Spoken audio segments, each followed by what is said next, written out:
Hi friends, ഞാൻ കഴിഞ്ഞ വീഡിയോയിൽ പറഞ്ഞായിരുന്നല്ലോ എൻ്റെ ബ്രേക്ക്ഫാസ്റ്റ്, അതായത് ഷുഗർ കൺട്രോൾ ചെയ്യാൻ വേണ്ടി ഞാൻ എങ്ങനെയാണ് ബ്രേക്ക്ഫാസ്റ്റ് കഴിക്കുന്നത് എന്ന് ഞാൻ പറഞ്ഞിരുന്നില്ലേ.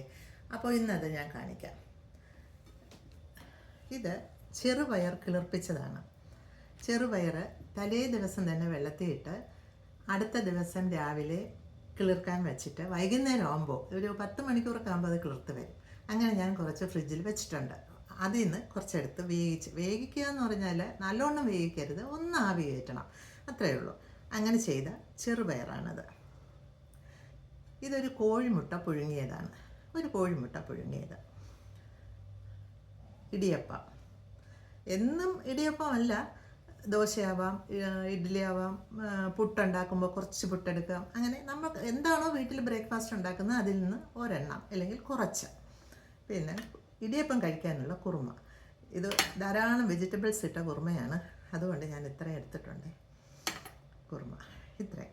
പിന്നെ ഈ വെള്ളം, എന്താണെന്ന് വെച്ചാൽ പല പല സാധനവും നമ്മുടെ അടുക്കളയിൽ തന്നെയുള്ള, ഒന്നും ഇതിനു വേണ്ടി വാങ്ങാൻ പോകണ്ട, നമ്മുടെ അടുക്കളയിൽ തന്നെയുള്ള സാധനങ്ങളിട്ട് തിളപ്പിച്ച വെള്ളമാണ്.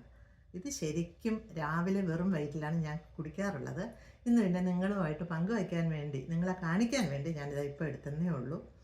ഇതിൽ കുറച്ച് ഉലുവ, ജീരകം, നല്ല ജീരകം കുറച്ച്, പെരുംജീരകം കുറച്ചുണ്ട്, പിന്നെ കുരുമുളക് 2 കുരുമുളക് തല്ലിയിട്ടത്, അരിമോദകം കുറച്ച്, ഇങ്ങനെയെല്ലാം ഇട്ട് തിളപ്പിച്ച വെള്ളമാണ്.